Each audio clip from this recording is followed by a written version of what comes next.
والعاقبة للمتقين والصلاة والسلام على أشرف الأنبياء وسيد المرسلين نبينا ورسولنا محمد وعلى آله وأصحابه أجمعين ومن تبعهم بإحسان إلى يوم الدين. وبعد، أعوذ بالله من الشيطان الرجيم. بسم الله الرحمن الرحيم.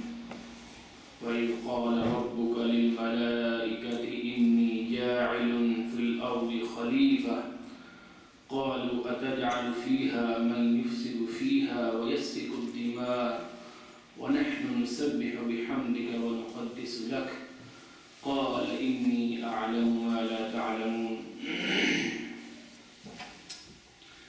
آج کے موضوع کے حوالے سے آپ کو معلوم ہے کہ انبیاء علیہ السلام کی حیات طیبہ، ان کی سیرت،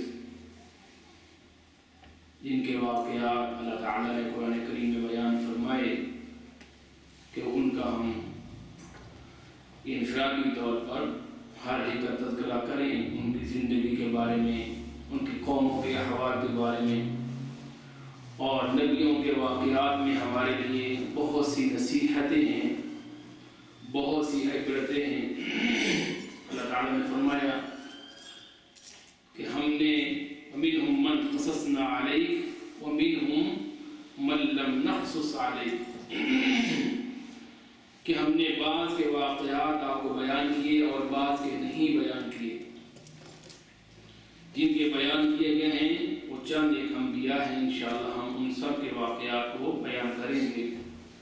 اللہ تعالیٰ فرماتے ہیں لِنُثَبِّتَ بِهِ فُؤَادَكَ، ہم نے واقعہ اس لیے بیان کیے تاکہ ہم آپ کو، آپ کے دل کو مطمئن کر سکیں، ثابت کر سکیں۔ وَجَاءَكَ فِي هَذِهِ الْحَقِّ، اور آپ تک حق بات پہنچ جائے، سچ بات پہنچ جائے، سچا واقعہ آپ کو معلوم ہو جائے، کیونکہ بہت سی جھوٹی باتیں لوگوں نے آمیزش کی ہوتی ہیں۔ وَجَاءَكَ فِي هَذِهِ الْحَقِّ، آپ تک حق بات پہنچ جائے۔ وَمَوْعِدَةٌ وَذِكْرَىٰ لِلْمُؤْمِنِينَ، اور نصیحت پہنچ جائے اور یاد دہانی ہو جائے۔ تو انبیاء علیہ السلام میں سب سے پہلے جو نبی آتے ہیں وہ جناب سیدنا آدم علیہ السلام ہیں۔ آپ جانتے ہیں کہ انسان کی تخلیق سے پہلے اللہ تعالیٰ نے زمین و آسمان کو پیدا فرمایا۔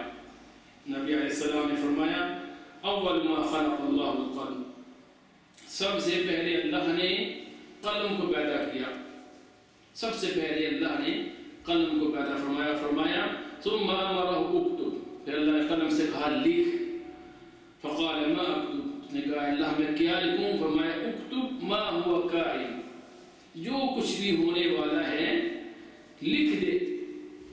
اور اس وقت اللہ کا عرش وعرشہ علی الماء، اس وقت اللہ کا عرش پانیوں پر تھا۔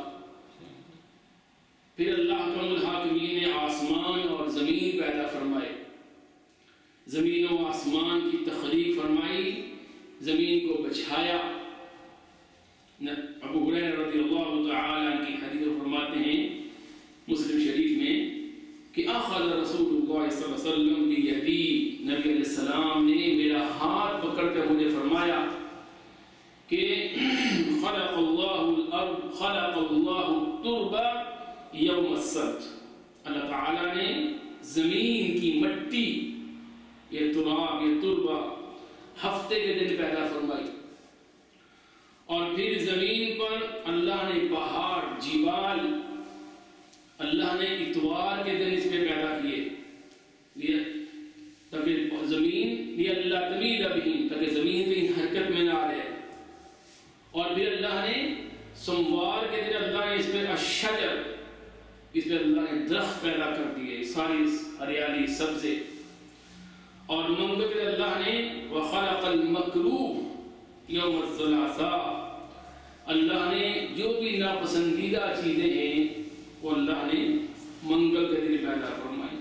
وخلق النور یوم الاربعاء، اور بدھ کے دن اللہ نے یہ نور پیدا، روشنی پیدا فرمائی۔ اور جمعرات اللہ نے وخلق الدواب، سب چوپائے سب جانداریں جملت میں پیدا فرما دیے. وخلق اللہ آدم یوم الجمعہ، اللہ نے جمعہ کے دن اللہ نے آدم علیہ السلام کو پیدا فرمایا. تو آدم علیہ السلام کی تخلیق جمعہ کے دن ہوئی،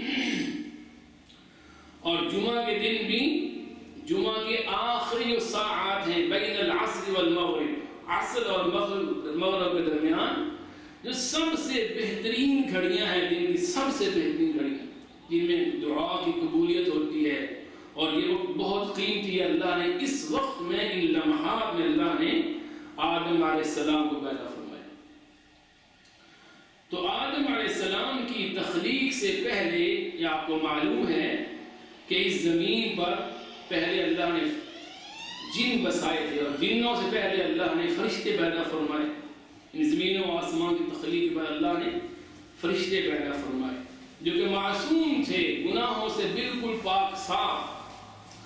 اور پھر اللہ نے اس زمین پر جنات کو آباد کیا. جنات والجان خلقناه من قبل من نار السموم، ہم نے جن کو انسان سے پہلے آگ کی لپٹ سے، آگ کے شعلے سے پیدا فرمایا. انسانوں سے پہلے اس زمین پر جنات آباد تھے.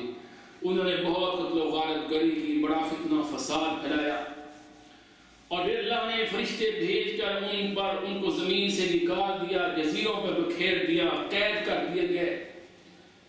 اس کے بعد اللہ نے آدم علیہ السلام کو پیدا کرنے کا فیصلہ فرمایا. وَإِذْ قَالَ رَبُّكَ لِلْمَلَائِكَةِ إِنِّي جَاعِلٌ فِي الْأَرْضِ خَلِيفَةً، اور جب رب نے فرشتوں سے کہا کہ میں زمین پہ خلیفہ پیدا کرنے والا ہوں، زمین پر خلیفہ.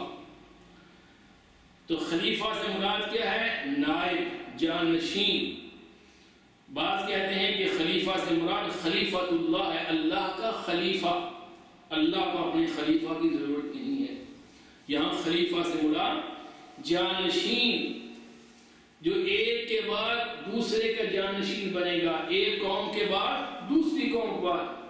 قوم نوح مٹ گئی، اس کے بعد قوم عاد آ گئی، قوم عاد کے بعد قوم سمود آ گئی، اس کے بعد اگلی قومیں آ گئی. ایک چلا جاتا ہے، اس کے بعد دوسرا اس کا جانشین ہو جاتا ہے. هو الذی جعلکم خلائف الارض، اللہ وہ ہے جس نے تمہیں زمین پر جانشین بنایا، نائب بنایا. ایک کے بعد دوسرا جانشین، اس کے بعد تیسرا جانشین. یہ انسان کی فطرت میں ہے، نظام چلتے رہتے ہیں، بادشاہ جاتے ہیں، اس پر اگلا بادشاہ جاتا ہے.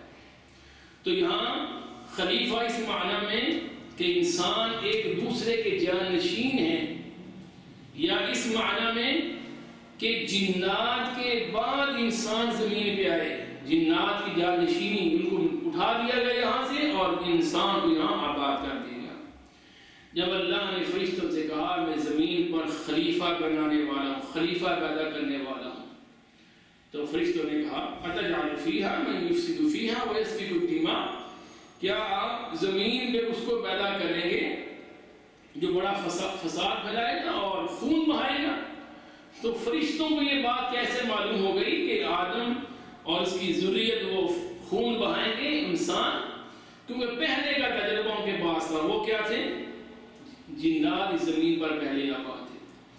تو اس لیے فرشتے سمجھیں کہ جسے جنات ان کو اللہ نے ارادہ و اختیار دیا تھا، جنات کو بھی، وہ بھی انسان کی طرح ارادہ و اختیار کے مالک تھے. فرشتے ارادہ و اختیار کے مالک نہیں ہیں. فرشتے وہ گناہ نہیں کر سکتے، وہ معصوم ہیں. لا يعصون اللہ ما امرهم ويفعلون ما يؤمرون. لیکن انسان اور جن وہ ایسی مخلوق ہیں جن کو اللہ نے ارادہ و اختیار دیا ہے. تو فرشتے سمجھے کہ انسان بھی اگر اسی کا ارادہ و اختیار کا مالک ہے تو پھر دوسری طرف اتنا فساد پھیلائے گا. انہوں نے کہا تجعل فیہا من یفسد فیہا ویسفک الدماء. تو اللہ نے کہا انی اعلم ما لا تعلمون، میں خوب جانتا ہوں جو تم نہیں جانتے. تو فرشتوں کا یہ کہنا کسی اعتراض کی بنا پر نہیں تھا، بلکہ حقیقت جاننے کے لیے کہ اے اللہ ہم وَنَحْنُ نُسَبِّحُ بِحَمْدِكَ وَنُقَدِّسُ لَكَ، ہم تیری تسبیح بیان کر رہے ہیں، تیری پاکیزگی بیان کر رہے ہیں اللہ. پھر اس کو پیدا کرنے کی حکمت کیا ہے انسان کو؟ تو اللہ نے کہا انی اعلم ما لا، میں خوب جانتا ہوں تم نہیں جانتے حقیقت کیا ہے، کہ یہی انسان ہوگا جس میں انبیاء پیدا ہوں گے، جو کہ انسانیت جو تمام مخلوقات سے بہتر، فرشتوں سے بھی بہتر ہوں گے۔ تو اللہ تعالیٰ نے آدم علیہ السلام کو پیدا کرنے کا فیصلہ فرمایا، اور کیسے پیدا کیا؟ نبی صلی اللہ علیہ وسلم کہ ان اللہ خلق آدم من قبضۃ قبضها من جمیع الارض، اللہ تعالیٰ نے آدم علیہ السلام کو پیدا کیا ایک مٹھی خاک سے، مٹھی خاک زمین سے جو لی گئی، اور قبضها من جمیع الارض، جو روح زمین سے لی گئی، زمین کے تمام اطراف سے، زمین کے تمام کناروں سے، ہر حصہ سے وہ مٹی لی گئی، اور اسی مٹی کے مطابق ہی انسان ہے۔ آپ جانتے ہیں کہ زمین کی مٹی کہیں خاکی ہے، کہیں سیاہ ہے، کہیں سرخ ہے، کہیں ایسی مٹی ہے جو بالکل وہ احمر ہے، کہیں وہ بالکل بلیک ہے، اور کہیں وہ بالکل سرخ رنگ کی ہے، اور کہیں وہ پیلے رنگ کی ہے۔ اس طرح زمین کی مٹیوں کے کئی رنگ ہیں، انسانوں میں اسی طرح رنگ ہے، اور اس طرح زمین کی مٹی کہیں کھردری ہے، کہیں نرم ہے، کہیں سخت ہے، اسی طرح انسانوں کی طبیعتیں بھی ہیں، بعض کھردرے رنگ ہیں، کھردرے ہیں، غصے والے ہیں، بعض نرم ہیں، بعض میں عجز و انکساری ہے، بعض میں تکبر ہے، نخوت ہے۔ تو اسی جیسے مٹی ہیں ویسے ہی انسان ہے، رنگ بھی اور طبیعتیں بھی، کیونکہ قبضها من جمیع الارض۔ اور عبداللہ بن مسعود رضی اللہ عنہ کی روایت ہے جو کہ موقوف ہے، لیکن ممکن نہیں ہے کہ یہ بات میں اپنی طرف سے کر دی ہو، کیونکہ یہ امور غیب سے اس کا تعلق ہے، اور صحابی امور غیب سے کوئی بات بھی اپنی طرف سے نہیں کر سکتا۔ وہ کہتے ہیں کہ اللہ تعالیٰ نے جبریل امین کو زمین پر بھیجا تاکہ زمین سے مٹی لے کر جا سکے اللہ کے پاس۔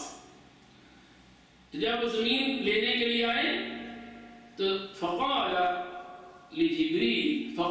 لجبریل، تو زمین نے جبریل سے کہا کہ اعوذ باللہ منک، میں اللہ کی پناہ مانگتی ہوں تجھ سے، ان تنقصنی، کہ تو میری کچھ مٹی یہاں سے لے جائے۔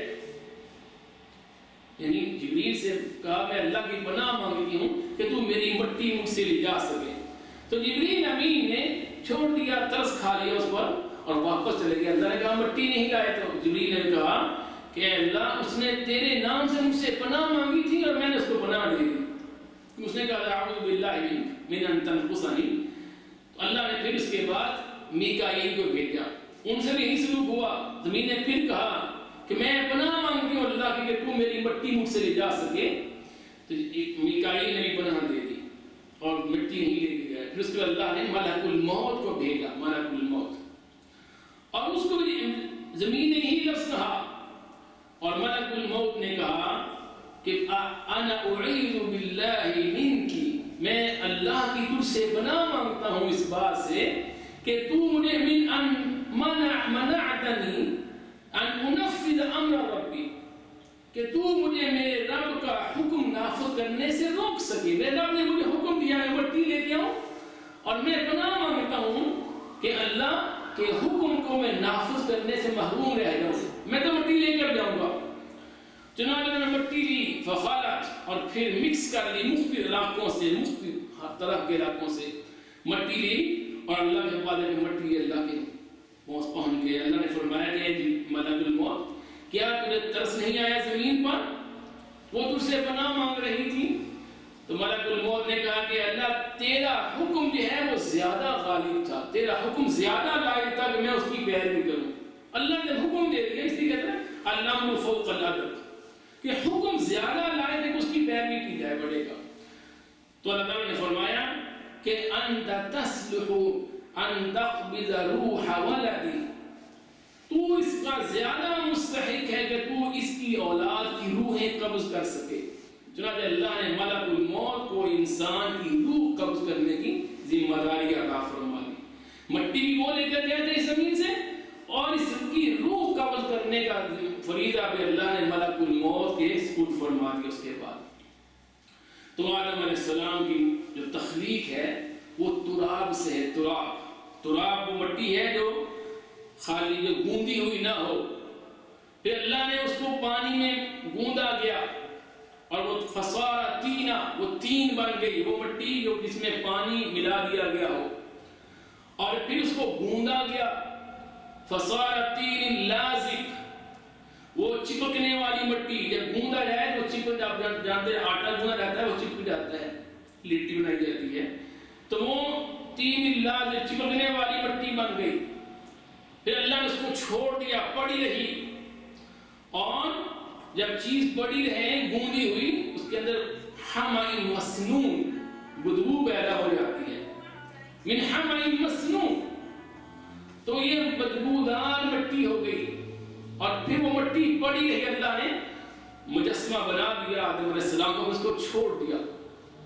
آدم علیہ السلام کو اللہ نے خلقہ بیدیہ، اپنے ہاتھ مبارک سے اللہ نے پیدا فرمایا. یہ شرف ہے انسانیت کا کہ آدم علیہ السلام کی تخلیق اللہ نے اپنے دستے مبارک سے فرمائی، اور ان کو بنا دیا گیا اور چھوڑ دیا گیا. مجسمہ پڑا ہے اب اتنا بڑا ہوگا، آپ جانتے ہیں طولہ 60 ذراعا، ان کی لمبائی 60 ہاتھ، 60 میٹر. آدم علیہ السلام کی جو طول تھا وہ 60 میٹر ہے، 60 میٹر 60 ہاتھ. اب ایک مجسمہ پڑا ہے، تمام فرشتے دم بخود ہیں کہ کیا چیز بن رہی ہے، سب فرشتے حیران ہیں.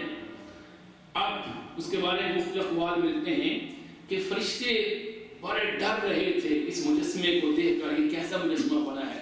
ابھی اس میں روح نہیں گھومتی، لیکن مجسمہ پڑا ہے.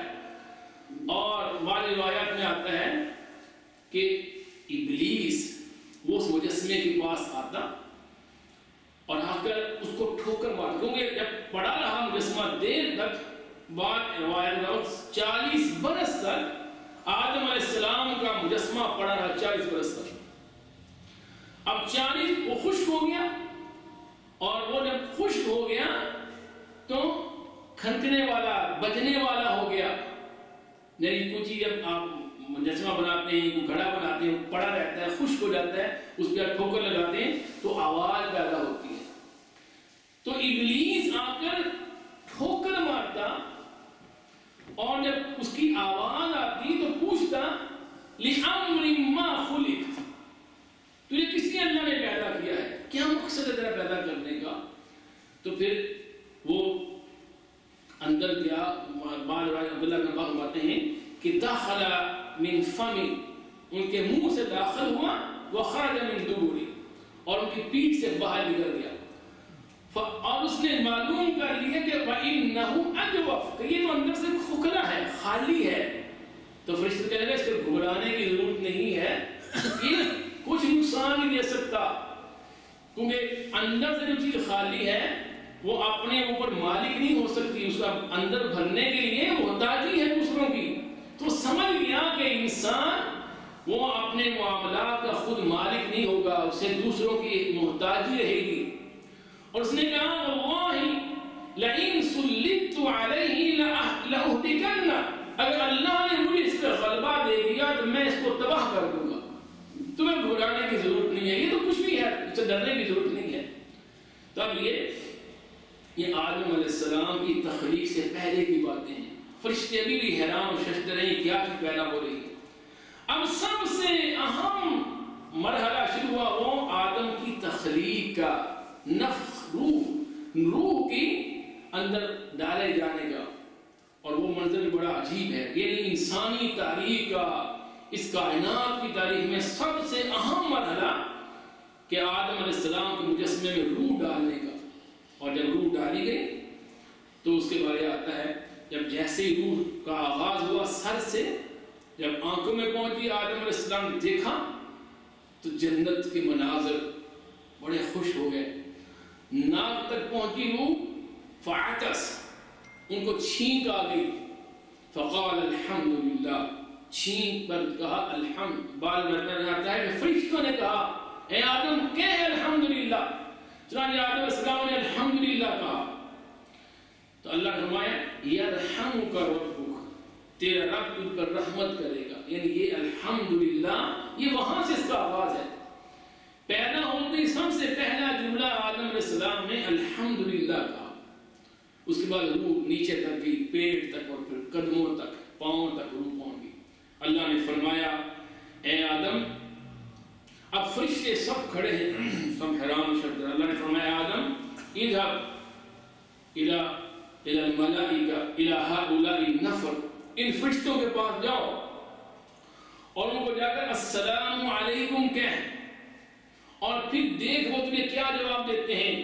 جو جواب دیں گے فَإِنَّهَا تَحِيَّةُ وَتَحِيَّةُ ذُرِّيَّتِكَ، یہ تیرا اور تیری اولاد کا سلام ہوگا، تحفہ ہوگا۔ وَإِذَا حُيِّيتُم بِتَحِيَّةٍ فَحَيُّوا بِأَحْسَنَ مِنْهَا، جب تمہیں کوئی تحفہ دے تو تم اس سے بہتر جواب دو یا ویسے ہی لوٹا دو۔ چنانچہ آدم السلام فرشتوں کے پاس گئے اور جب ان کا السلام علیکم، انہوں نے کہا وعلیکم السلام ورحمۃ اللہ، انہوں نے رحمت اللہ کا اضافہ کر دیا، تم پر سلامتی ہو اور اللہ کی تم پر رحمت ہو۔ تو یہ اس وقت کا مکالمہ ہے جو کہ ہمارے لیے اللہ نے تحفہ بنا، جب بھی ہم ملیں سلام کہیں، اور یہ اللہ جان فَإِنَّهَا تَحِيَّتُكَ وَتَحِيَّةُ ذُرِّيَّتِكَ، یہ تیرا اور تیری اولاد کا تحفہ ہے۔ اور اس وقت اللہ تعالیٰ نے پھر آدم علیہ السلام کی تخلیق فرمائی۔ آدم علیہ السلام اپنے، اور اس سے یہ معلوم ہوا کہ انسان دو چیزوں کا مجموعہ ہے، ایک مٹی، یہ وجود جو مٹی سے بنایا گیا ہے، اور دوسرا روح کا، اور دونوں کی خوراک ہے۔ ہمارے جسم کی خوراک یہ کھانا پینا، اور روح کی خوراک کیا ہے؟ اللہ کا ذکر ہے۔ روح کی خوراک یہ روحانی اعمال، نیک اعمال، یہ روزے، یہ تقوی، پرہیزگاری، اللہ کا ذکر، یہ قرآن کریم، اس کو روح قرار دیا گیا ہے۔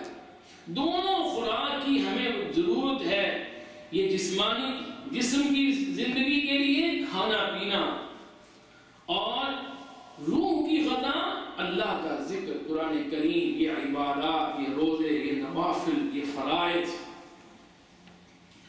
اس کے بعد اللہ تعالیٰ نے فرشتوں سے آدم علیہ السلام کو پیدا کرنے کے بعد وَعَلَّمَ الْأَسْمَاءَ كُلَّهَا، تمام چیزوں کے نام کو یاد کرا دیے، سکھا دیے۔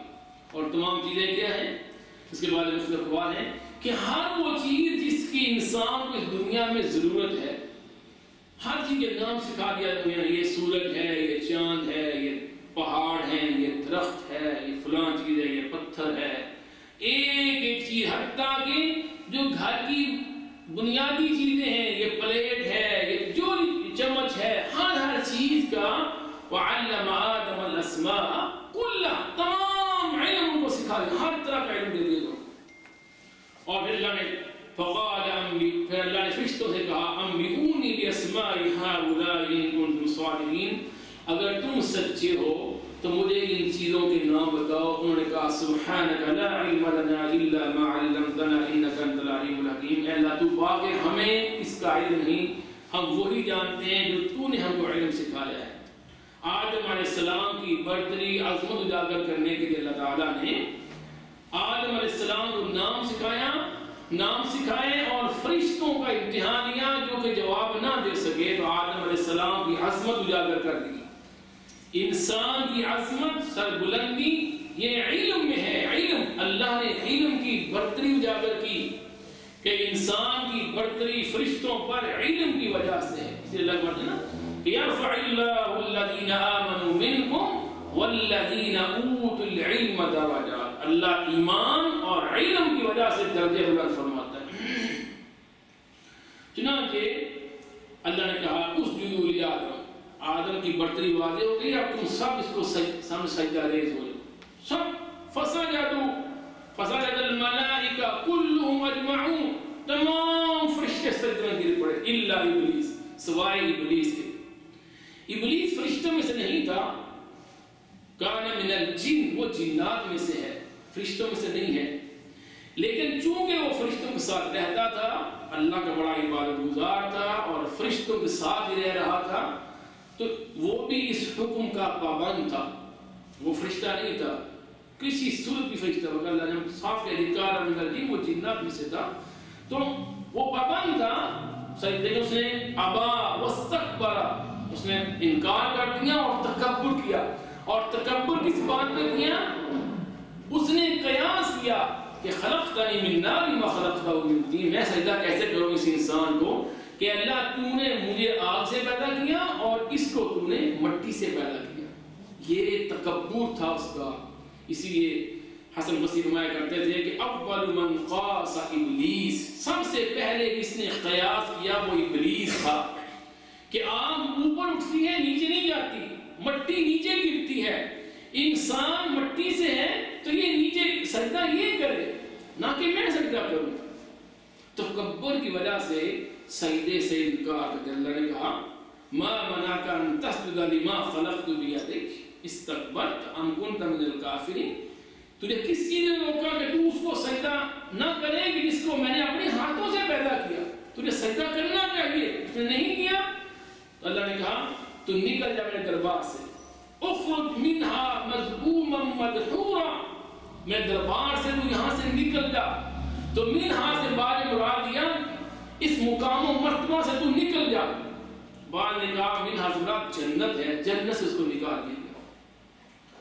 اسی لیے حدیث میں آتا ہے کہ جب یہ آدم کا بیٹا قرآن پڑھتے ہوئے سجدہ کرتا ہے، جب آج سجدہ کرتا ہے اور وہ سجدہ کرتا ہے سجدے کی آیت پر، تو اعتزل شیطان فهو یبکی، شیطان پیچھے ہٹ جاتا ہے اور وہ رونا شروع کر دیتا ہے اور کہتا ہے کہ امر ابن آدم بالسجود، آدم کے بیٹے کو سجدے کا حکم دیا گیا، فسجد وله الجنہ، اس نے سجدہ کر لیا اللہ کے حکم کی تعمیل میں، اس کو جنت نصیب ہو جائے گی۔ مجھے اللہ نے سجدہ کرنے کا حکم دیا لیکن میں نے انکار کر دیا، فلی النار، اور میرے لیے اللہ نے جہنم بنا، تو وہ رونے شروع ہو جاتا ہے۔ اس لیے سجدہ اللہ کو بہت محبوب ہے، اور سجدہ کی سب سے جو بلند مقام ہے فردی نمازیں ہیں۔ فردی نمازیں اللہ نے ہمارے اوپر 34 سجدے ہر روز سمجھو فرض کیے ہیں، 34 فرض رکھتے ہیں، 17 رکھتے ہیں جو دن کی فرائض پڑھتے ہیں، اور 34 سجدے سمجھو ہمارے اوپر فرض ہے روز کرنا کم از کم۔ تو آدم علیہ السلام شیطان نے انکار کر دیا اس بنا پر کہ یہ ابلیس کہ میں، اور یہاں سے جنگ شروع ہو گئی۔ یہ پہلا جرم تھا کائنات کی تخلیق کی تاریخ میں، وہ کیا تھا؟ حسد کی وجہ سے شیطان انسان کا دشمن بن گیا کہ اس کو بلند مرتبہ کیوں ملے، مجھے کیوں نہیں مقام ملا، اس کو یہ مقام کیوں مل گیا۔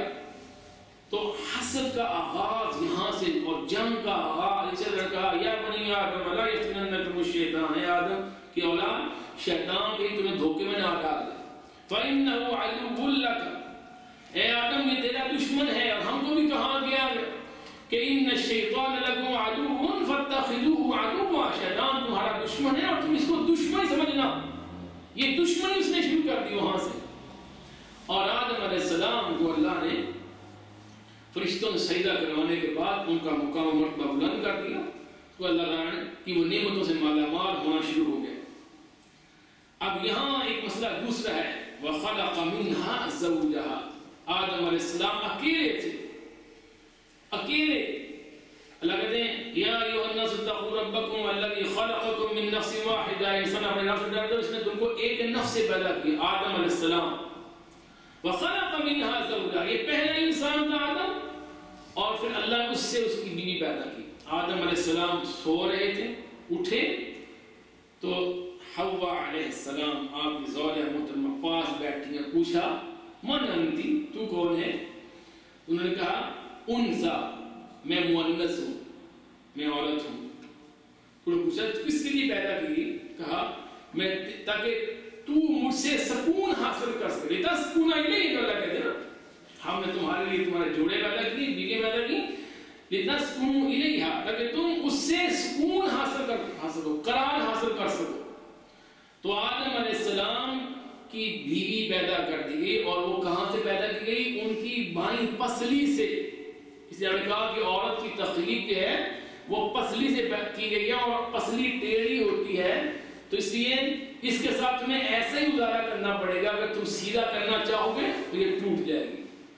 تو آدم علیہ السلام کی بائیں پسلی سے ان کی زوجہ محترمہ حوا، اور ان کا نام بھی حوا اسے رکھا گیا کہ جو کہ خلقت من حی جو کہ زندہ چیز سے پیدا کی گئی، اسی حوا جو زندہ چیز سے پیدا کی گئی، یعنی آدم علیہ السلام وہ ہیں جو ماں اور باپ کے بغیر پیدا کیے گئے، نہ ان کی ماں نہ ان کے باپ۔ حوا علیہ السلام وہ ہیں جو ماں کے بغیر پیدا کی گئی آدم علیہ السلام سے، اور عیسیٰ علیہ السلام کون ہیں جو باپ کے بغیر پیدا کی گئی، ماں سے پیدا کیے گئے مریم علیہ السلام سے۔ اور جو ہے ہم سب کی تخلیق ماں اور باپ دونوں سے ہے، یعنی تخلیقات کی چار صورتیں ہیں، یا ماں باپ کے بغیر، یا باپ کے بغیر، یا ماں کے بغیر، یا پھر دونوں میں سے، ماں اور باپ میں سے۔ اسی اللہ نے کہا تھا کہ ان مثل عیسی عند اللہ کمثل آدم خلقه من تراب ثم قال له كن فيكون، کہ عیسیٰ علیہ السلام مثال آدم کی طرح ہے، اس کو اللہ نے مٹی سے پیدا کیا پھر کہا کن فیکون۔ اگر بغیر باپ کے پیدا ہونے کی وجہ سے عیسیٰ علیہ السلام کو تم رب کہتے ہو تو آدم کے بارے کیا خیال ہے جو کہ ماں اور باپ دونوں کے بغیر پیدا کیے گئے؟ تو آدم علیہ السلام کی تخلیق ماں اور باپ کے بغیر پیدا ہوئی، اور ان سے اللہ نے حوا علیہ السلام کو پیدا کیا۔ اور بعض روایت عبداللہ بن مسعود، عبداللہ بن عباس اور دیگر کے مطابق جنت میں داخل کرنے کے بعد ان کو حوا علیہ السلام کو پیدا کیا گیا۔ وہ کہتے ہیں کہ جب آدم علیہ السلام جنت میں داخل ہو گئے، جنت کی نعمتیں، جنت کی ساری لذتیں، لیکن تنہائی ان کو محسوس ہو رہی ہے جنت میں جانے کے بعد بھی، اکیلے جو ہے انسان انس سے ہے، وہ دوسروں کے ساتھ انس حاصل کرتا ہے، تو وہاں انہیں تنہائی محسوس ہو رہی تھی۔ تو پھر جنت میں جانے کے بعد اللہ نے جب رات سوئے تو جب اٹھے تو بیوی ان کے پاس تھی، لیکن جمہور کے نزدیک پہلے اللہ نے کہا یا آدم اسکن انت وزوجک الجنہ، اے آدم تو اور تیری بیوی دونوں جنت میں رہو۔ اس آیت سے بات کرتے ہیں کہ وہ جنت میں جانے سے پہلے ہی بیوی پیدا کر دی گئی تھی۔ بہرحال جنت میں جانے کے بعد اللہ نے کہا اے آدم یہ جنت کی ساری نعمتیں فَكُلَا مِنْهَا رَغَدًا حَيْثُ شِئْتُمْ، جہاں سے چاہو تم حاصل نعمتیں حاصل کرو، کھاؤ پیو، کوئی رکاوٹ نہیں ہے، ساری جنت تمہارے لیے حلال کر، ساری جنت جدھر چاہو جاؤ، جدھر چاہو کھاؤ رہو پیو، لیکن سوائے وَلَا تَقْرَبَا هَٰذِهِ الشَّجَرَةَ، ایک درخت کے قریب نہیں جانا، بس ساری جنت حلال سوائے ایک درخت کے، بس اس کے قریب نہیں جانا بس۔ فَتَكُونَ مِنَ الظَّالِمِينَ، اگر تم اس کے قریب چلے گئے، اس کا پھل کھا لیا، تم ظالموں میں سے ہو جاؤ گے۔ یہ ایک پابندی، بس ساری جنت کھا۔ اب یہاں دوسرا مسئلہ بھی ہے کہ وہ جنت کون سی تھی؟ کیا وہی جنت جسے جنت الخلد کہتے ہیں، جنت الماوا کہتے ہیں، یا وہ زمین کی جنت تھی؟ کیونکہ جنت ہمارا تو باغ ہے، کوئی دوسرا کو باغ ہوتا، یا وہی جنت تھی جو کہ ہمارے ذہنوں میں ہے، اس میں ہم سب نے جانا ہے انشاءاللہ، ہم سب کو لے کر گئے۔ تو جمہور علماء محدثین سب کی رائے یہی ہے کہ جنت سے مراد وہی جنت ہے جو کہ اللہ نے جنت الخلد بنائی ہے ہمیشہ والی، کیونکہ جب اسکن انت وزوجک الجنہ، الف لام جو ہے اسے کہتے ہیں عہد ذہنی، کہ الف لام جو ایسی چیز کا ذکر کرنا جو ہمارے ذہن میں ہے، جیسے باپ اپنے بیٹے سے کہنا اذهب الى البيت، جب بیٹا گھر چلے جاؤ، جو بیٹا، تو اب گھر سے مراد ہر گھر نہیں ہو سکتا، بلکہ ذہن میں ہے کون سا گھر ہے، اپنا جو گھر ہے۔ البیت سے وہ خاص گھر ہو گیا جو کہ ذہن میں ہے، بیٹے کو معلوم ہے کون سا گھر ہے، وہ کسی اور کے گھر میں نہیں جائے گا کہ کہے گی آپ نے کہا گھر چلے جاؤ، میں دو سب گھر چلا گیا، وہ ذہن میں ہے اپنا گھر ہے۔ تو اسی لیے اللہ نے کہا اسکن انت وزوجک الجنہ۔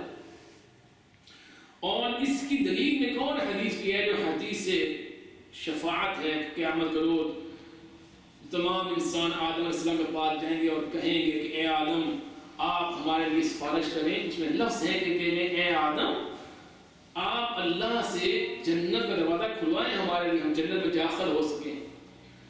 تو آدم علیہ السلام اس موقع پر کہیں گے ما اخرجکم الا خطیئۃ ابیکم آدم، میں کیسے جنت کا درخواست کروں تمہارے لیے، تمہیں جنت سے تمہارے باپ کی غلطی نے تو نکالا ہے، تمہاری میری غلطی سے تم جنت سے نکلے ہو۔ تو اس سے بھی معلوم ہوتا ہے کہ سراب وہی جنت ہے جو کہ اللہ نے ہمارے لیے اہل ایمان کے لیے پیدا فرمائی ہے. اور کوئی باغ نہیں ہے, کوئی دنیاوی جنت نہیں ہے, کوئی عام باغ نہیں, بلکہ وہی جنت تھی. اور اللہ نے یہ بھی کہا اے آدم تم جنت میں رہو اور یہاں کبھی تمہیں بھوک نہیں لگے گی. فَإِنَّكَ لَا تَظْمَأُ فِيهَا وَلَا تَضْحَىٰ, نہ تمہیں یہاں پیاس لگے نہ تمہیں یہاں بھوک لگے. اور یہ بھی اسی جنت کا خاصہ ہے جس میں نہ بھوک ہے نہ پیاس ہے نہ انسان کو اور حاجت رہے گی. تو یہ ساری دلائل میں ثابت کرتے ہیں کہ وہ سے مراد وہی جنت ہے جو اللہ نے اہل ایمان کے لیے جنت الخلد بنائی ہے. اب یہاں شیطان کے وسوسے شروع ہو گئے. شیطان نے وسوسہ ڈالنا شروع کر دیا آدم علیہ السلام کو کہ اے آدم, جو اللہ نے یہ کہا کہ اس درخت کے قریب نہ جاؤ, ہذہ شجرۃ الخلد, یہ ہمیشگی والا درخت ہے, اگر تو نے اس کا پھل کھا لیا تو ہمیشہ میرے جنت میں رہے گا. اب یہ وسوسہ کیسے ڈالا آدم علیہ السلام کو, جبکہ اللہ نے کیا کہا نکل جاؤ یہاں سے.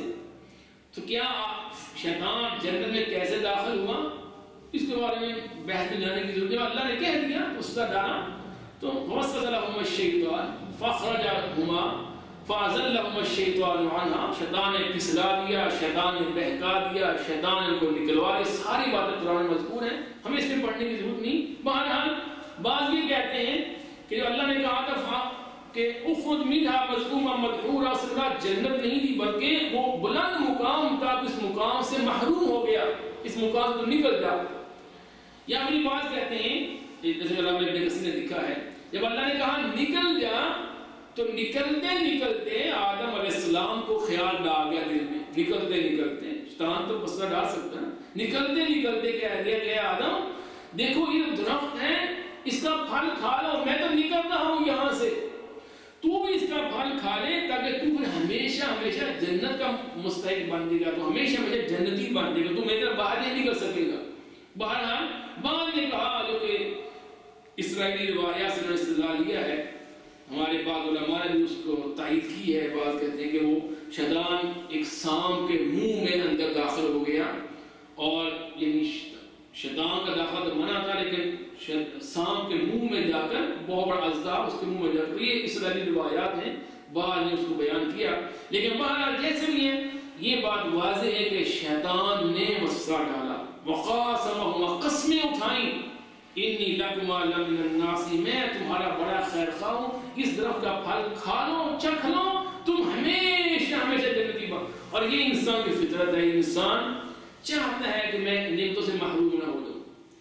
تو آدم علیہ السلام فنسی آدم علیہ السلام بھول گئے.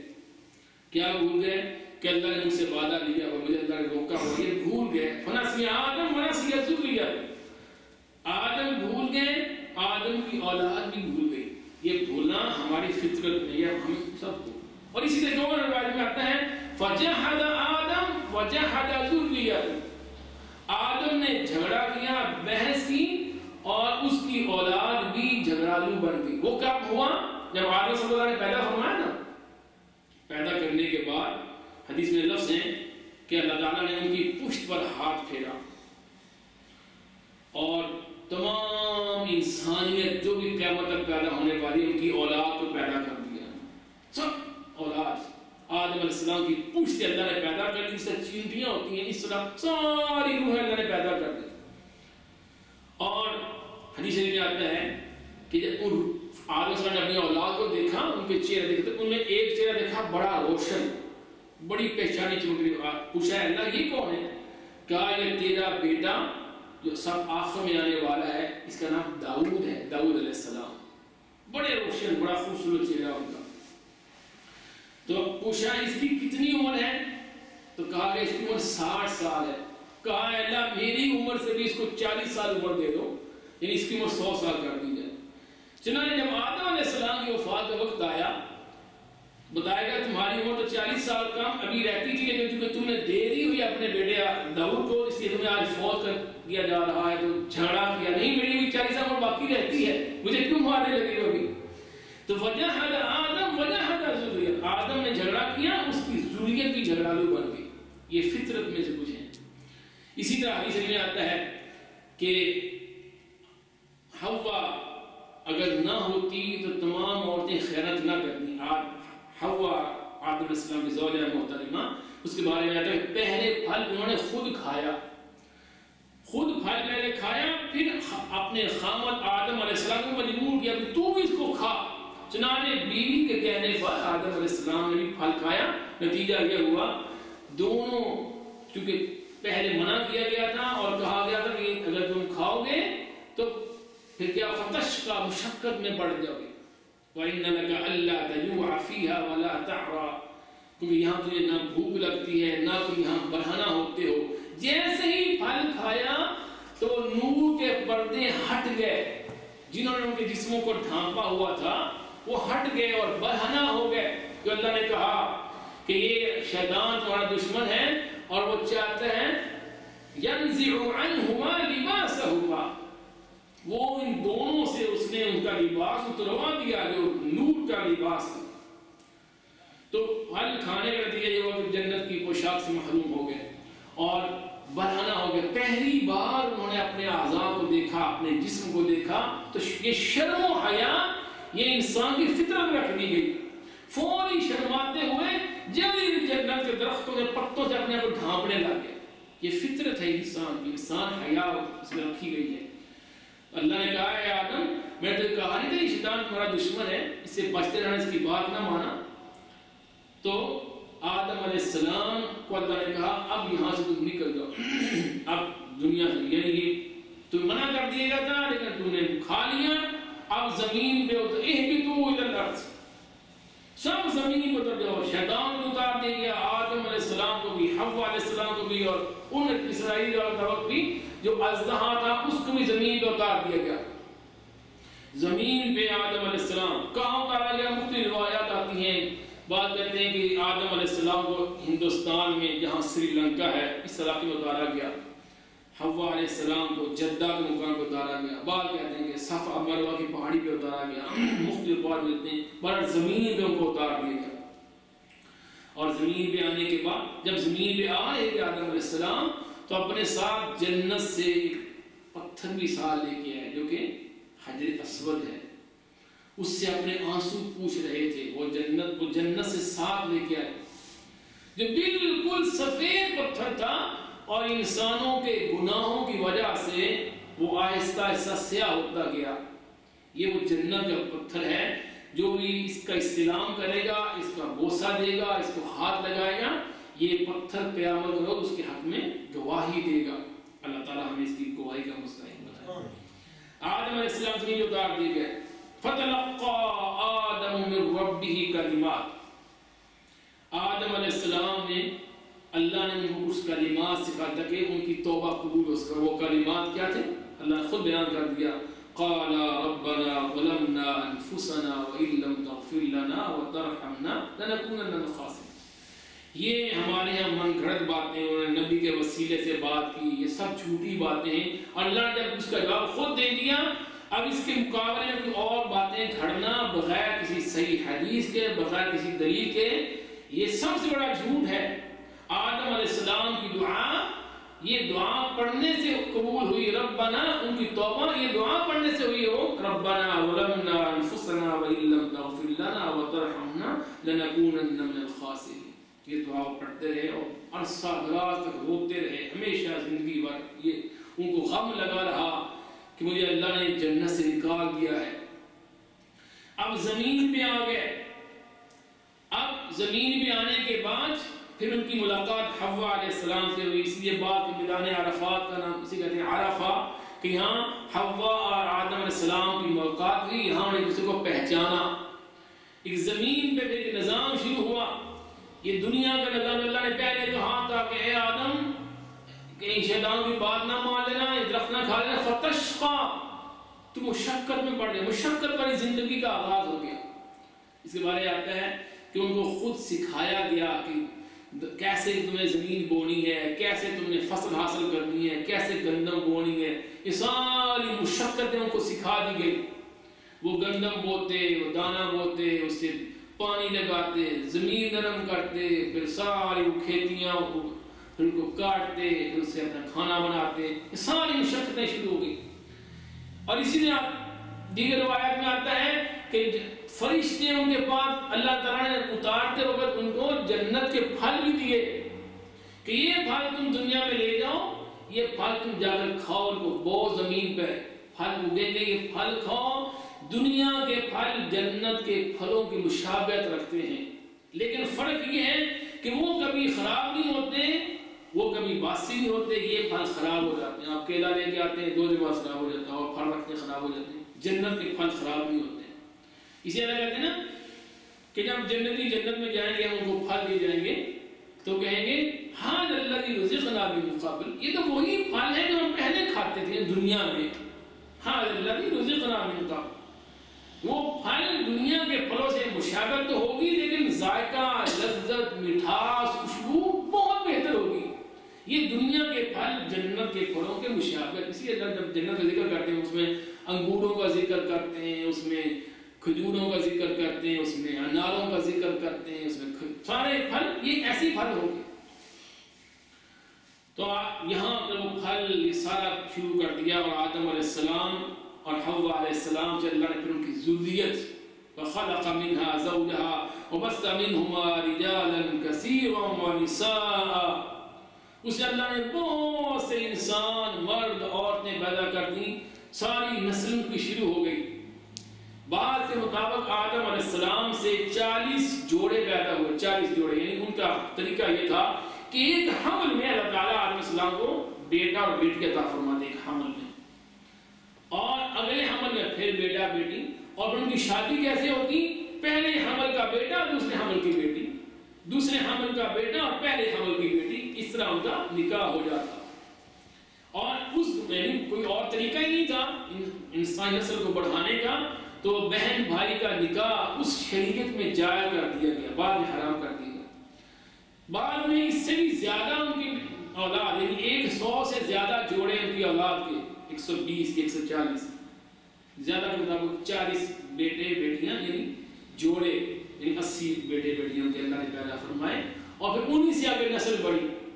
ابن کثیر رحمہ اللہ نے لکھا کہ ان کی زندگی میں، آدم علیہ السلام کی زندگی میں ان کی اولاد اور پھر اولاد کی اولاد لاکھوں میں تقریباً 7 لاکھ کے قریب پہنچ گئی، اتنی تعداد بڑھ گئی ان کی زندگی ہی نہیں، کیونکہ اللہ نے آدم علیہ السلام کو بڑی طویل زندگی عطا فرمائی۔ 1000 برس کی زندگی اللہ نے آدم علیہ السلام کو عطا فرمائی، 1000 برس کی زندگی۔ اور آدم علیہ السلام آپ جانتے ہیں کہ اللہ نے کیا فرمایا، میں نے اس کو اپنے ہاتھ سے پیدا کیا۔ اللہ تعالیٰ نے آدم علیہ السلام کو، اور کتنا وہ خوبصورت ہوں گے۔ آپ کی حدیث نے فرمایا کہ جب میں معراج پہ گیا تو میں نے یوسف علیہ السلام سے ملاقات کی، اور یوسف علیہ السلام نے فرمایا کہ فَإِنَّهُ قَدْ أُعْطِيَ شَطْرَ الْحُسْنِ، اللہ نے ان کو آدھا حسن عطا فرمایا۔ علماء نے اس کی تشریح میں لکھا ہے کہ آدھا حسن سے مراد آدم علیہ السلام سے آدھا حسن، یعنی آدم علیہ السلام کا حسن وہ پورا حسن تھا، کیونکہ یوسف علیہ السلام تو ماں باپ سے پیدا ہوئے نا، ان کی ماں بھی تھی، ان کے باپ بھی تھے۔ آدم علیہ السلام ماں باپ سے پیدا نہیں، تو اللہ کے دستے مبارک سے پیدا کیے گئے۔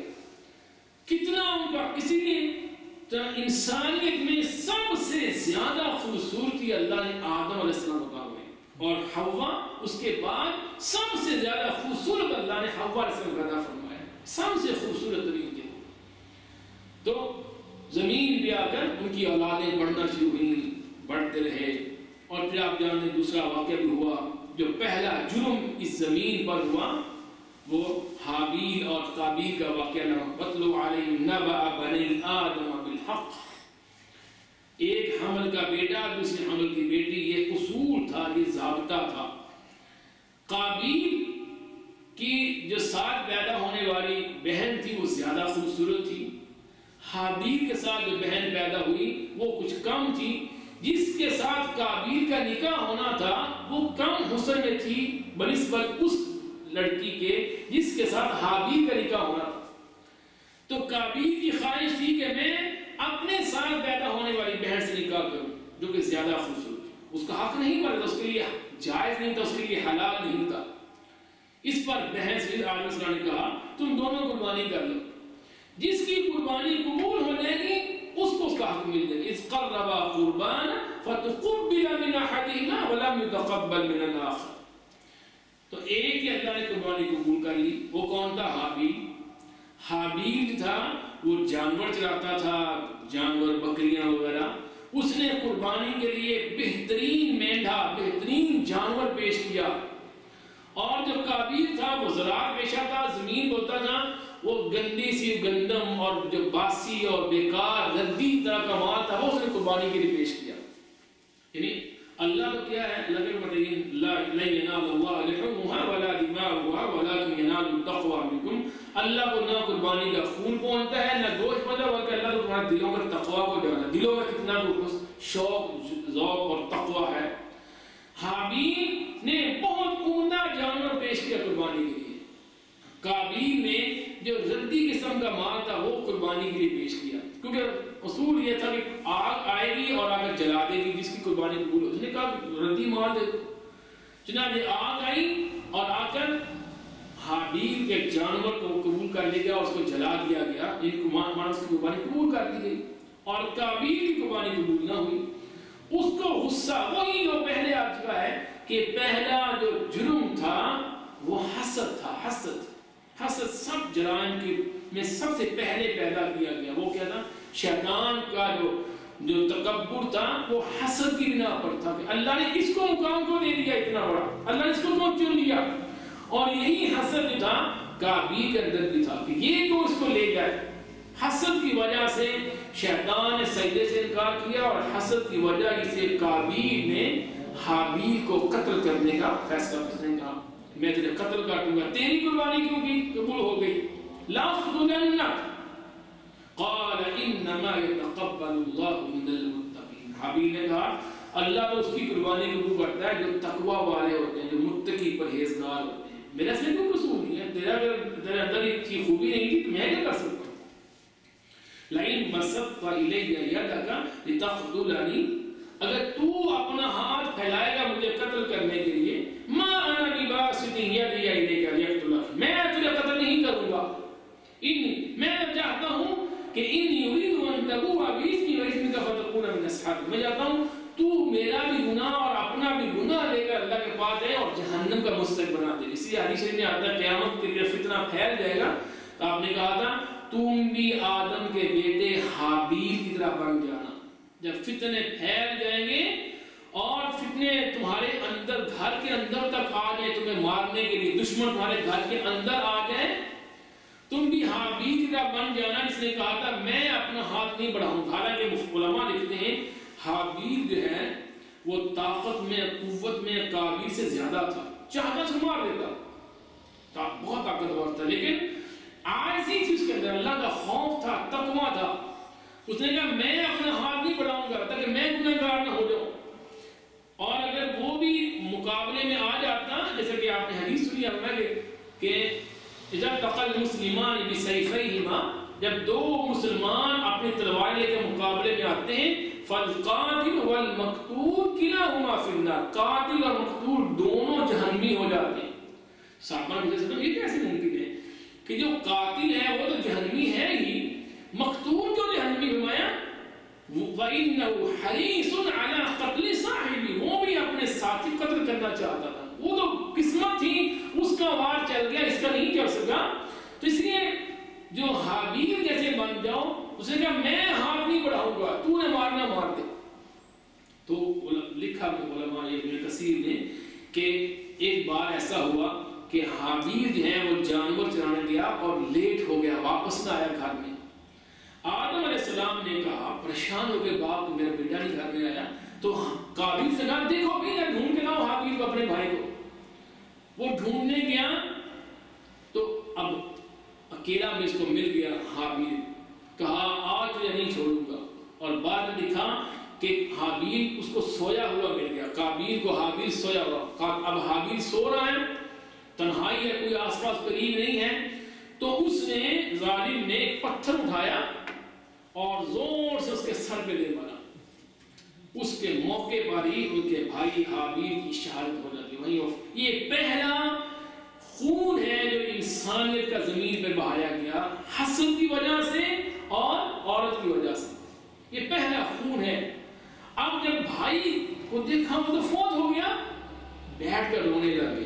فبعث اللہ غرابا یبحث فی، اب سمجھ نہ آئے میں کیا کروں، تو اللہ نے ایک کوا بھیج دیا. کوا اگر زمین کھودنے لگ گیا، کوے اس کو زمین بتایا کہ کیسے اس کو دفنانا ہے. چنانچہ اپنے زمین کھودی اس نے بھی اور اپنے بھائی کو وہاں پہ دفنا دیا اس نے. یہ پہلا جرم اس سے ہوا. اور آپ نے فرمایا ہے کہ قیامت تک جتنے بھی قتل ہوتے رہیں گے قابیل بھی ان سب کے گناہ میں برابر کا شریک. کتنا بڑا جرم ہے یہ. اسے اللہ کہتے ہیں نا من قتل نفسا بغیر نفس او فساد فی الارض فکأنما قتل الناس جميعا. جس نے بھی کسی ایک انسان کو مارا بغیر کسی گناہ کے، بغیر کسی وجہ کے، شرعی عذر کے، گویا اس نے تمام انسانیت قتل کر دی. اور پریکٹیکلی قابیل ان تمام گناہوں میں شریک رہے گا. اب دیکھو کتنے کروڑ ارب انسانوں کا خون بہایا گیا ہے اور قابیل سب کے گناہ میں برابر کا شریک. اعاذنا اللہ من اللہ صاحب الجلال سے محفوظ. تو قابیل کو اللہ نے کوا بھیجا، اس نے زمین کو کریدا، زمین کھودی اور اس کو سکھایا کیسے بھائی. تو اس نے قابیل نے اپنے بھائی کو لاش کو وہاں دفنا دیا اور یہ پہلا جرم ہے. اس کے بعد آدم علیہ السلام اس زمین پر ہے، اپنی اولاد کو نصیحتیں کرتے رہے، سمجھاتے رہے، دین کی باتیں سکھاتے رہے. ہر طرح کی جو جتنی زمین کے ان کو ضروریات ہیں ان کو تعلیم اللہ کی طرف سے دی گئی. آدم علیہ السلام کا ایک بیٹا شیس علیہ السلام جو ان کے بعد ان کے نائب بنے. آدم علیہ السلام کو جب معلوم ہوا کہ میرا وقت قریب آ رہا ہے تو ان کو اپنا نمائندہ بنایا، اپنا خلیفہ بنایا، اپنا جانشین بنایا. ان کو نصیحتیں کی، ان کو سمجھایا کس طرح تم نے اولاد کو سمجھانا ہے، کیسے ان کی تربیت کرنی ہے. اور پھر جو ہے آدم علیہ السلام جب زندگی کے آخری لمحات آئے تو کہتے ہیں کہ آدم علیہ السلام ایک بار اپنے بیٹوں کو کہا کہ جاؤ میرے لیے جنت کے پھل لے کے، اور میرا چاہتا ہے، دل چاہتا ہے جنت کے پھل کھاؤں. اب اولاد کو بھی پتہ ہے کہ جنت کے پھل یہاں کہاں مل سکتے، لیکن باپ کو خوش کرنے کے چل پڑے جنت کے پھل لینے کے لیے. آگے گئے تو فرشتوں سے ملاقات ہو گئی. فرشتے پوچھا کہاں جا رہے ہو؟ تو نے کہا باپ کا حکم ہے جنت کے پھل لے کے آؤ. تو فرشتوں نے کہا ہم مانا یہ تمہارا باپ کی موت کا وقت قریب آ گیا سمجھو، اب یہی جنت کے پھل ہے کہ وہ جنت میں جانے کی تیاری کر رہا ہے. چنانچہ فرشتے خود آئے اور جب حوا علیہ السلام نے فرشتوں کو دیکھا تو پہچان گئی کہ وہی فرشتے جنت والے ہیں اور سمجھ گئی کہ اب ان کا وقت قریب آ رہا تو خامت سے چمٹ گئی. آدم علیہ السلام نے کہا کہ تیری وجہ سے ہی میں نکالا گیا جنت سے، پیچھے ہٹ جا.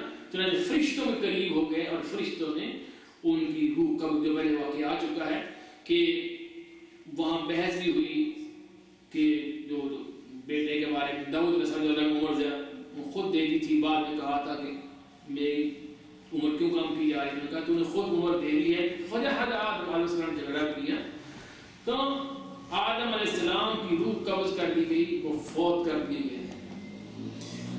اب اولاد کو کچھ پتہ نہیں ہے کیسے، یعنی یہ پہلا انسان ہے جو اپنی طبی موت سمجھو مر رہا. پہلا انسان ابو البشر آدم علیہ السلام کے امتیازی اوصاف میں سب سے بڑا وصف یہ ہے کہ انسانیت کے باپ ہیں. ہم سب کے سلسلہ نسب وہاں جا کے ختم ہو جاتے ہیں. سب انسانوں کا ان سے تعلق ہے، مسلمان ہو، یہودی ہو، عیسائی ہو، عربی ہو، اجمی ہو، دنیا کا کوئی بھی ہے، اس کا تعلق آدم علیہ السلام سے ہے. سب کے وہ باپ ہیں، ابو البشر ہیں، ابو الانبیاء ہیں. اور ان کا دوسرا وصف کیا ہے کہ اللہ نے فرشتوں سے ان کو سجدہ کروایا، یہ بہت بڑا شرف ان کے لیے. تیسرا وصف یہ ہے کہ اللہ نے ہر طرح کا ان کو علم سکھایا، وعلم آدم الاسماء كلها، ہر طرح کو ان کو باتیں سکھا دی گئی. چوتھا وصف ان کا بنیادی جو سب سے بڑا امتیازی وصف ہے، اللہ نے ان کو جنت میں ٹھہرایا جو اصل جنت، جنت الخلد، جنت المأوى ہے. اور پھر اللہ نے ان کو زمین پہ اتارا اور نائب بنایا، خلیفہ بنایا. اب وہ فوت ہو رہے، پہلا انسان آدم علیہ السلام، اور فوت ہوئے تو کچھ پتہ نہیں اولاد کو ان کے ساتھ کیسے دفنانا ہے. تو فرشتوں نے خود کفن لے کے آئے جنت کا، ان کو کفنایا، ان کو غسل دیا. غسل دیا، ان کو کفنایا، ان کو خوشبو لگائی، ان کی قبر کھودی گئی اور قبر میں لحد بنائی. لحد جو کہ ایک بغلی قبر ہوتی ہے، ایک شق ہوتی ہے اور ایک لحد ہوتی ہے. تو لحد یہ ہمارے لیے لحد لنا، لحد ہمارے لیے ہے کہ یعنی قبر بغلی قبر ہو، اور یہی ہمارے پسند کی گئی ہے لحد. پھر ان کو دفنایا گیا اور پھر کہا یہ تمہارا سنتکم، ہاں یہ سنتکم، یہی تمہارا طریقہ ہے. اور اس وقت سے ہی طریقہ چلا آ رہا ہے. مرنے کے بعد ان کو کفن دیا جائے، خوشبو لگائی جائے، قبر کھودی جائے اور ان کو دفنا دیا جائے. یہ تھے آدم علیہ السلام جو کہ اپنی طبی عمر گزارنے کے بعد دنیا سے فوت ہوئے. اور ان کے بعد شیس ان کے بیٹے تھے، ان کو انہوں نے اپنی نمائندگی دی اور جانشینی دی اور اپنی اولاد کی تربیت کی ذمہ داری ان کے حوالے کر دی. آدم علیہ السلام یعنی ابو البشر ہیں اور ہم سب کے باپ ہیں. اللہ تعالیٰ ہمیں قیامت کا روز ان کا ساتھ نصیب فرمائے. اللہ تعالیٰ ہمیں قیامت روز جنت میں آدم علیہ السلام کی رفاقت نصیب فرمائے. اور وہ ہم سب کا ابدی گھر ہے جس سے ہمیں نکال دیا گیا. آدم علیہ السلام ہم سب نے جانا ہے. ان کی اس زندگی کے واقعہ میں ہماری بہت سی نصیحتیں. ایک تو مقام ہے وَلَقَدْ كَرَّمْنَا بَنِي آدم، ہم نے آدم کے بیٹے کو بڑا مقام، عظیم عظمت والا مقام، یہ ہمارے لیے مقام رکھا ہے. اور یہ مقام فَحَمَلْنَاهُمْ فِي الْبَرِّ وَالْبَحْرِ وَرَزَقْنَاهُمْ مِنَ الطَّيِّبَاتِ وَفَضَّلْنَاهُمْ عَلَى كَثِيرٍ مِّمَّنْ خَلَقْنَا تَفْضِيلًا. ہم نے بڑا مقام دیا، ہم نے خشکیوں اور تریوں میں اس کو سوار کرایا اور ہم نے اسے ہر طرح کی نعمتوں سے مالا مال کیا اور بہت مخلوقات میں اس کو بڑھتی عطا فرمائی. انسان کو اللہ نے سب سے بہترین فرشتوں سے سجدہ کروا کے انسان کی عظمت کو اجاگر کیا گیا. آدم علیہ السلام کو سجدہ کروایا گیا وہ تعظیمی تھا. ان سجدہ تعظیمی ان کی عظمت اجاگر کرنے. اور آدم علیہ السلام سجدہ گویا کہ ان کی پوری مخلوق، ان کی اولاد کی عظمت اجاگر کرتا ہے. اور دوسرا کہ یہ آدم علیہ السلام کی برتری علم کی وجہ سے، علم انسان کو اللہ نے علم کی بنا پر مقام دیا. فرشتوں سے ہم ان سے بڑھ کر عبادت نہیں کر سکتے کیونکہ فرشتے تو ہر لمحہ اللہ کی تسبیح بیان کر رہے ہیں. ہر لمحہ الحمدللہ سبحان اللہ الحمد، ہر لمحہ ان کی زبان سے جاری رہتا. کبھی وہ روکتے نہیں ہیں، کبھی ان کا ذکر بند نہیں ہوتا، کہیں کبھی عبادت تھکتے نہیں ہیں. ہمیں ان سے مقام زیادہ ملا وہ علم کی وجہ سے. ہمیں علم سیکھنا چاہیے. علم قرآن و حدیث کا علم، حق اور باطل کی پہچان، باطل سے اجتناب اور حق کی پیروی، اور پھر ہر طرح کی وہ باتیں جو حلال ہیں جو حرام کر دی گئی ہیں، ہر یہ بات سیکھنا ہمارے پر فرض کر دی گیا ہے. اور پھر شیطان کی دشمنی، یہ ہم اکثر بھول جاتے ہیں کہ شیطان ہمارا دشمن ہے. ان الشیطان لکم عدو فاتخذوه عدوا، شیطان تمہارا دشمن ہے، اس کو تم دشمن خیال کرو. اور شیطان کی چالیں سمجھنا، کیسے آدم علیہ السلام کو انہوں نے اکسایا، بلا دیا، کیسے ان کو ورغلایا، کیسے قسمیں اٹھا اٹھا کے خیر خواہ بنا، اور کیسے ان کو اس درخت کے قریب لے گیا اور پھل کھانے پہ مجبور کر دیا. یہ شیطان کی چالیں ہیں. شیطان ہمیں لباس سے محروم کرنا چاہتا ہے، بڑھنا کرنا چاہتا ہے، جیسا کہ آدم علیہ السلام کو جنت کی پوشاکوں سے محروم کر دیا. اور اس نے کہا تھا فَبِعِزَّتِكَ لَأُغْوِيَنَّهُمْ أَجْمَعِينَ، اے اللہ تیری عزت کی قسم میں سب کو گمراہ کروں گا. وَلَا تَجِدُ أَكْثَرَهُمْ شَاكِرِينَ، اکثر کو تیرا نافرمان بناؤں گا. یہ دشمنی قیامت تک جاری رہے گی اور یہ ہم سب کو اس کے بارے میں محتاط رہنا چاہیے. آج یہ ہمیں سوچنا چاہیے جو بھی ایسا دل میں خیال آئے جو گناہ کو سمجھو یہ شیطان کی طرف سے. اور تیسرا جو بنیادی سبق ہے کہ ہم سب کو جنت سے نکال دیا گیا ایک غلطی کی وجہ سے، ایک بھول جانے کی وجہ سے، اور ہم سب کا وہ اصل گھر ہے. اللہ نے کہا تھا فَمَن تَبِعَ هُدَايَ فَلَا خَوْفٌ عَلَيْهِمْ وَلَا هُمْ يَحْزَنُونَ. تم جاؤ جنت میں چلے جاؤ، سب اتر جاؤ زمین پر، میری طرف تمہارے پاس ہدایت آئے گی. جو اس کی پیروی کرے گا وہ جنتوں کا مستحق بن جائے گا. اس گھر میں جانے کا اب ایک ہی طریقہ ہے کہ ہم اللہ کے دین کی پیروی کریں. بس یہ آسان طریقہ ہے.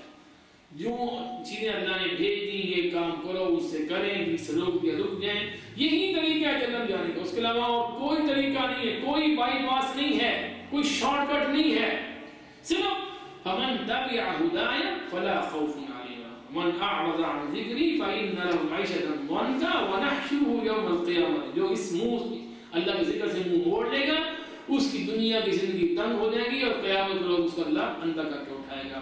تو یہ آسان طریقہ ہے اللہ کی شریعت کی پیروی کرنا، اللہ کے احکام کی پیروی کرنا، اور یہ سمجھنا کہ دنیا کی زندگی ہمارے لیے امتحان ہے، ہماری آزمائش ہے، یہ دار الامتحان ہے۔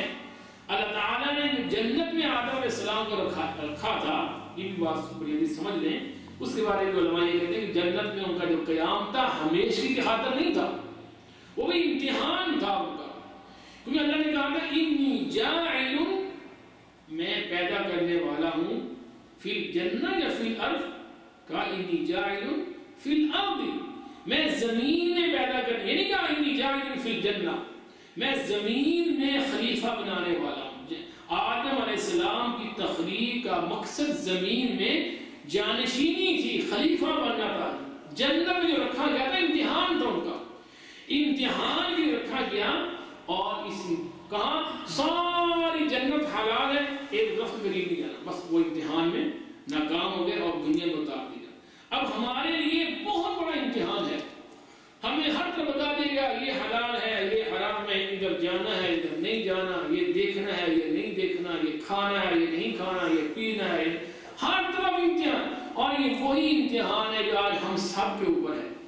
اللہ تعالیٰ ہمیں اس امتحان سے قبول فرمائے، اللہ تعالیٰ ہم سب کا خاتمہ ایمان فرمائے، اللہ ہم سب کو حلال چیزیں اختیار کرنے کی توفیق عطا فرمائے، حرام سے اجتناب کرنے کی توفیق عطا فرمائے، اور اللہ تعالیٰ قیامت روز نبیوں کی رفاقت، آدم علیہ السلام کی رفاقت، نبی علیہ السلام کی رفاقت، دیگر انبیاء کی رفاقت نصیب فرمائے، اور اللہ تعالیٰ ہم سب کو اپنے عذابوں سے اور جہنم سے محفوظ فرمائے، آمین۔